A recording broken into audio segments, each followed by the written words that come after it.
अस्सलामुअलैकुम, welcome back guys.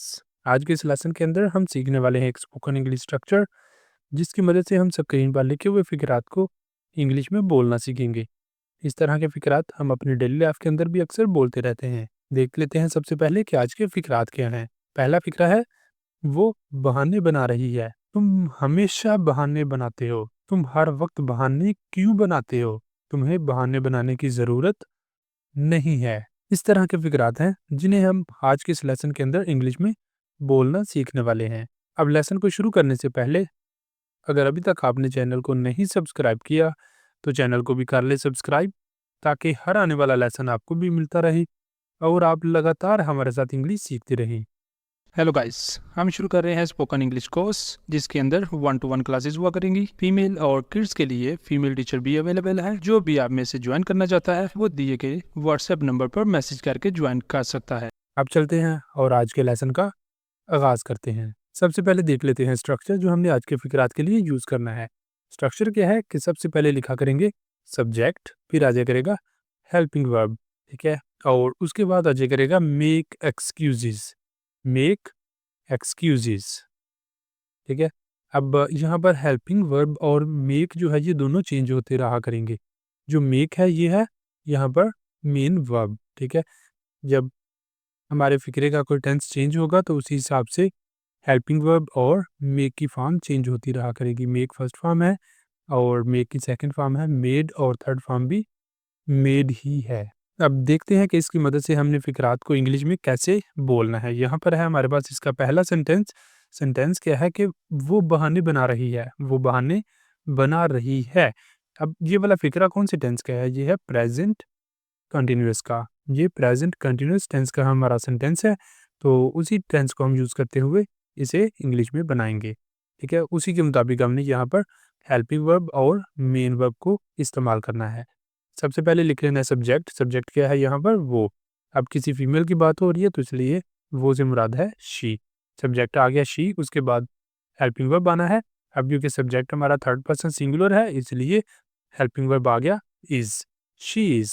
उसके बाद मेक, मेक यहाँ पर आईएनजी फॉर्म में आएगा क्योंकि प्रेजेंट कंटीन्यूअस टेंस का ये सेंटेंस है तो उसके अंदर वर्ब आईएनजी फॉर्म में आता है। यहाँ पर आ गया making, she is making excuses, बहाने। वो बहाने बना रही है। शी इज़ मेकिंग एक्सक्यूज़ेज़, वो बहाने बना रही है। नेक्स्ट चलते हैं और देखते हैं अगले सेंटेंस को। अगला सेंटेंस है, तुम हमेशा बहाने बनाते हो। तुम हमेशा बहाने बनाते हो। सबसे पहले देख लें कि आप ये किस टेंस का हमारा सेंटेंस आ रहा है, ये जुमला किस टेंस का है। तो ये जुमला है प्रेज़ेंट सिंपल टेंस का, प्रेज़ेंट इंडेफिनिट का, ठीक है? तो उसी के मुताबिक हमने इसे इंग्लिश में बोलना है। सबसे पहले लिखेंगे सब्जेक्ट, तुम, यू आ गया, फिर उसके बाद आ रहा है तुम हमेशा बहाने बनाते हो, तो उसके बाद आ जाएगा ऑलवेज़। यू ऑलवेज़, फिर वर्ब की फर्स्ट फॉर्म आनी है you always make excuses, you always make excuses, तुम हमेशा बहाने बनाते हो। यहाँ पर हेल्पिंग वर्ब हमने यूज़ नहीं किया क्योंकि जो प्रेज़ेंट इंडेफिनिट है उसमें जब भी सिंपल सेंटेंसेस बनाते हैं उनमें हेल्पिंग वर्ब का इस्तेमाल नहीं होता। इसलिए यहाँ पर भी किसी हेल्पिंग वर्ब का इस्तेमाल नहीं किया गया। तुम हमेशा बहाने बनाते हो, you always make excuses. Next move करते हैं अगले सेंटेंस पर। अगला हमारा सेंटेंस है, बहाने मत बनाओ, डोंट मेक एक्सक्यूज़ेज़, बहाने मत बनाओ, डोंट मेक एक्सक्यूज़ेज़। नेक्स्ट है, मैंने कोई बहाना नहीं बनाया, मैंने कोई बहाना नहीं बनाया, I did not make any excuse, I did not make any excuse, मैंने कोई बहाना नहीं बनाया। ये नेगेटिव सेंटेंस है किसका? पास्ट सिंपल टेंस का, पास्ट इंडेफिनिट का नेगेटिव सेंटेंस है। तो नेगेटिव सेंटेंस को बनाते हुए हम डिड नॉट का इस्तेमाल करते हैं। यहाँ पर डिड हमारे पास हेल्पिंग वर्ब है, ठीक है? सब्जेक्ट के बाद हमने डिड का इस्तेमाल किया, फिर नॉट आ गया और उसके बाद मेक की फर्स्ट फॉर्म आ गई है, वर्ब की first form. I did not make any excuse, मैंने कोई बहाना नहीं बनाया। नेक्स्ट मूव करते हैं अगले सेंटेंस पर। अगला हमारा सेंटेंस है, क्या तुमने फिर बहाना बनाया? क्या तुमने फिर बहाना बनाया? Did you make an did you make an excuse again? Did you make an excuse again? क्या तुमने फिर बहाना बनाया? ठीक है? तो ये वाला सेंटेंस है हमारा पास्ट इंडेफिनिट का इंटरोगेटिव सेंटेंस। इसलिए हमने डिड को लिखा है सब्जेक्ट से पहले, डिड सब्जेक्ट से पहले आया है, ठीक है। क्या तुमने फिर बहाना बनाया, did you make an excuse again.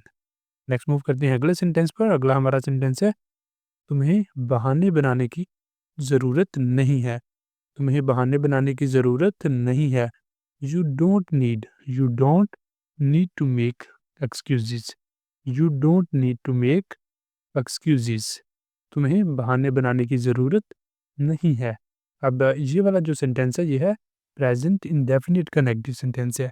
You don't need to make excuses, तुम्हें बहाने बनाने की ज़रूरत नहीं है। नेक्स्ट चलते हैं अगले सेंटेंस पर।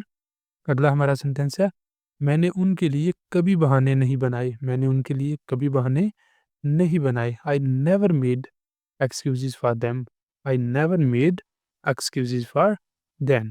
अब यहाँ पर ये वाला जो सेंटेंस है ये है पास्ट इंडेफिनिट का, तो इसीलिए हमने यहाँ पर जो है ना मेक की सेकंड फॉर्म यूज़ की है made. I never made excuses, I never made excuses for them, मैंने उनके लिए कभी बहाने नहीं बनाए।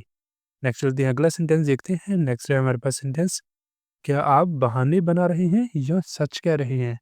क्या आप बहाने बना रहे हैं या सच कह रहे हैं? Are you making excuses or telling the truth? Are you making excuses or telling the truth? क्या आप बहाने बना रहे हैं या सच कह रहे हैं?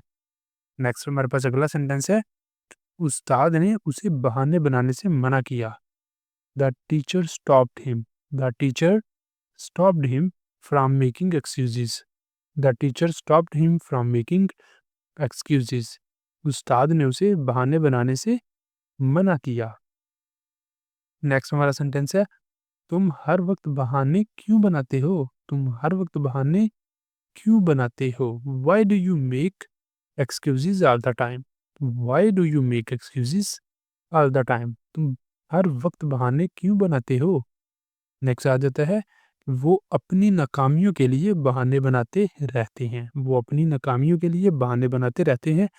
They keep making excuses, they keep making excuses for their failures, they keep making excuses for their failures, वो अपनी नाकामियों के लिए बहाने बनाते रहते हैं। नेक्स्ट हमारे पास आ जाता है, क्या तुम्हें लगता है कि बहाने बनाना ठीक है? क्या तुम्हें लगता है कि बहाने बनाना ठीक है? Do you think it's okay to make excuses? Do you think it's okay to make excuses? क्या तुम्हें लगता है कि बहाने बनाना ठीक है? उसने बहाना बनाया कि वो बीमार था।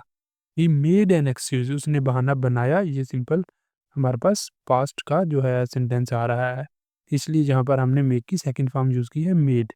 He made an excuse, he made an excuse that he was sick, उसने बहाना बनाया कि वो बीमार था। He made an excuse that he was sick. Next आ जाता है, मुझे बहाने बनाने वाले लोग पसंद नहीं हैं। I don't like people who make excuses, I don't like people who make excuses, मुझे बहाने बनाने वाले लोग पसंद नहीं हैं। नेक्स्ट हमारे पास आ जाता है, वो अपने काम से बचने के लिए बहाने बनाता है।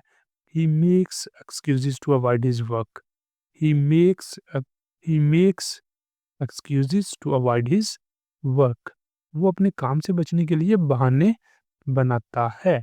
नेक्स्ट है, उस्ताद ने उसे बहाने बनाने पर डांटा।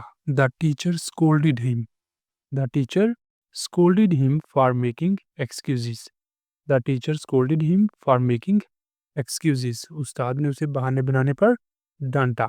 अब नेक्स्ट चलते हैं अगले सेंटेंस पर। नेक्स्ट है, हमने उसके बहानों को सच मान लिया लेकिन वो झूठ बोल रहा था। हमने उसके बहानों को सच मान लिया, हमने उसके बहानों पर यकीन किया लेकिन वो झूठ बोल रहा था। We believed his excuses, we believed his excuses, हमने उसके बहानों को सच मान लिया, हमने उसके बहानों पर यकीन किया। बट लेकिन ही वॉज लाइंग, वो झूठ बोल रहा था।